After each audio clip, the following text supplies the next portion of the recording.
പഹൽഗാം ഭീകരാക്രമണത്തിന് ശേഷമാണ് നമ്മൾ ഏറെ ഞെട്ടിച്ച കുറേ കാര്യങ്ങൾ പുറത്തു വരുന്നത്. അതായത് ഇന്ത്യയിൽ ഇരുന്നു കൊണ്ട് ഇന്ത്യയുടെ എല്ലാ സ്വാതന്ത്ര്യവും അനുഭവിച്ചുകൊണ്ട് പാകിസ്ഥാന് വേണ്ടി ചാരപ്പണി നടത്തുന്നു എന്നുള്ളത്. അതിൽ ജ്യോതി മൽഹോത്ര എന്ന് പറയുന്ന ഒരു 33 വയസ്സുകാരി ഈ പാകിസ്ഥാനിൽ പലതവണ പോയിട്ടുണ്ട്. 487 വീഡിയോകൾ ആ സ്ത്രീ ചെയ്തിട്ടുണ്ട്.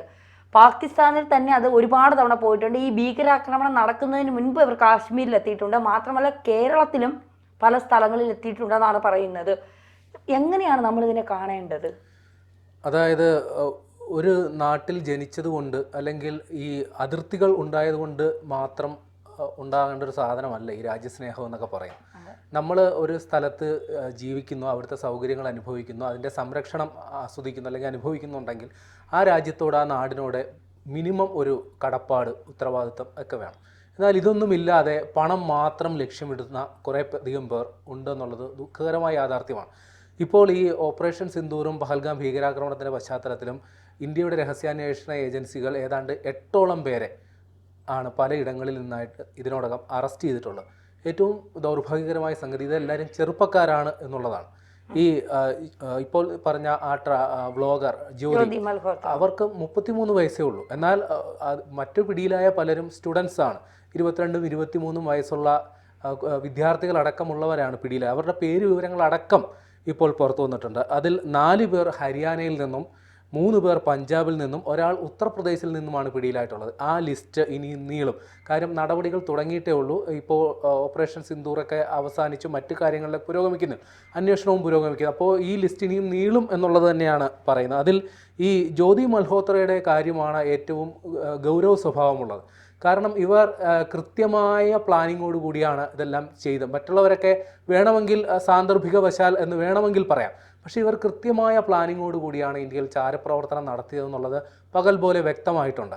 കാരണം ഇവർക്ക് 2023 പാക് ഹൈക്കമ്മീഷനിലുള്ള ഒരു ഡാനിഷ് എന്ന് അറിയപ്പെടുന്ന ഒരു ഉദ്യോഗസ്ഥനുമായി സൗഹൃദം, ചിലപ്പോൾ അത് പ്രണയബന്ധമാകാം അല്ലെങ്കിൽ എന്തുമായിക്കോട്ടെ, ആ ഒരു ബന്ധമുണ്ടാകുന്നു. ആ ഒരു ബന്ധം മുതലാക്കി ഇവർ പാക് ഹൈക്കമ്മീഷൻ്റെ വിരുന്ന് സൽക്കാരങ്ങളിലടക്കം പങ്കെടുക്കുന്നു. ഈ പറയുന്ന ഉദ്യോഗസ്ഥനെ ഈ ഓപ്പറേഷൻ സിന്ദൂറും പഹൽഗാം ഭീകരാക്രമണത്തിൻ്റെ പശ്ചാത്തലത്തിൽ ഇന്ത്യ പുറത്താക്കിയതും കൂടിയാണ്. അപ്പോൾ ഇദ്ദേഹവുമായിട്ട് ഇവർക്ക് മുൻ പരിചയം ഉണ്ടായിരുന്നു. ഈ പരിചയം മുതലാക്കി ഇവർ ഹൈക്കമ്മീഷൻ്റെ ഔദ്യോഗിക പരിപാടികളിൽ ക്ഷണിതാവായി പങ്കെടുക്കുന്നു. ഈ ഒരു ആനുകൂല്യം മുതലാക്കി ഇവർ പാകിസ്ഥാനിൽ ഒന്നിലധികം തവണ സന്ദർശനം നടത്തുന്നു. പറയാൻ ഇവരൊരു വ്ളോഗറാണ്. ഇവർക്കൊരു യൂട്യൂബ് ചാനലുണ്ട്, ട്രാവൽ വിത്ത് ജോ എന്നാണ് ആ യൂട്യൂബ് ചാനലിൻ്റെ പേര്. ഏതാണ്ട് 3.5 ലക്ഷത്തോളം സബ്സ്ക്രൈബേഴ്സ് ഉണ്ട്. അതേപോലെ ഇൻസ്റ്റാഗ്രാമിൽ ഏതാണ്ട് 1.5 ലക്ഷത്തോളം ഫോളോവേഴ്സും ഉണ്ട് അവർക്ക്. അപ്പോൾ ഈ ഒരു സൗകര്യം മുതലാക്കി ഇവർ യാത്രകൾ നടത്തുകയാണ്.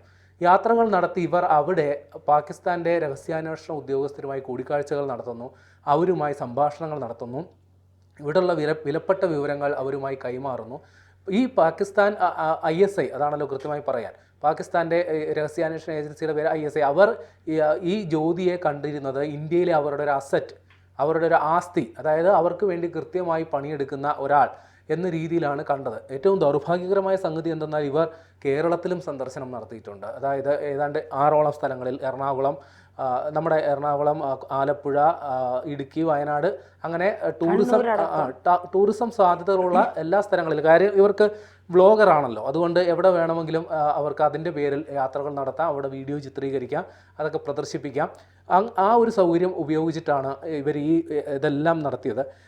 ഏറ്റവും അന്വേഷണ ഉദ്യോഗസ്ഥർ കണ്ടെത്തിയതിൽ ഏറ്റവും ഗൗരവമുള്ള മറ്റൊരു സംഗതി, ഇവർ പാക് രഹസ്യാന്വേഷണ ഉദ്യോഗസ്ഥരുമായി നിരന്തരം ഫോണിൽ ബന്ധപ്പെട്ടു. പക്ഷേ അത് അന്വേഷണ ഉദ്യോഗസ്ഥർ കണ്ടെത്താതിരിക്കാൻ അവരുടെ മറ്റു പേരുകളിലാണ് ഇവർ ആ പേരുകൾ ഫോണിൽ സൂക്ഷിച്ചിരുന്നത്. അപ്പോൾ ഒന്ന് ആലോചിച്ച് നോക്കി, ഇവർ എത്ര കൃത്യമായ ആസൂത്രണത്തോടു കൂടിയാണ് ഇന്ത്യക്കെതിരെ ഇവിടെ നിന്നുകൊണ്ട് ഈ ചാരപ്പണി നടത്തിയത് എന്നുള്ളതാണ്.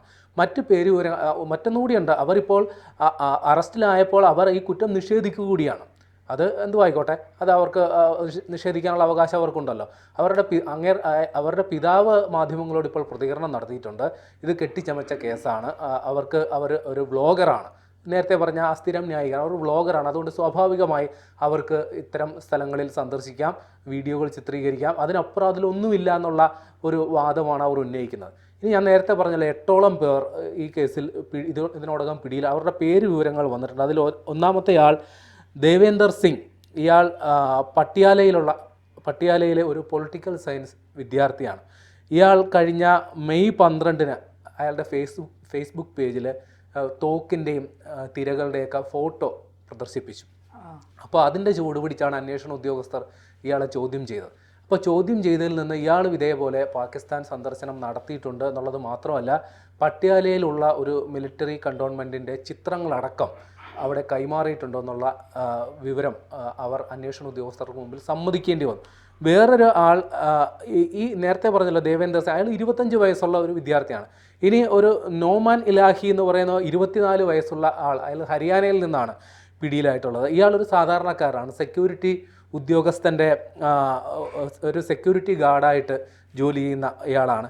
ഇയാൾ ഭാര്യ സഹോദരൻ്റെ, അതായത് അളിയൻ, ഭാര്യ സഹോദരൻ്റെ അക്കൗണ്ട് വഴിയാണ് ISI ഉദ്യോഗസ്ഥരിൽ നിന്ന് പണം കൈപ്പറ്റിയത്. ചിലപ്പോൾ ഈ പണം നൽകി സ്വാധീനിച്ച് അയാളെ ഇതിൽ നിന്ന് വശത്താക്കിയത്, അയാളൊരു സാധാരണക്കാരനാണല്ലോ, വലിയ രീതിയിലുള്ള പണം അയാൾക്ക് ഓഫർ ചെയ്തിട്ടുണ്ടാകാം.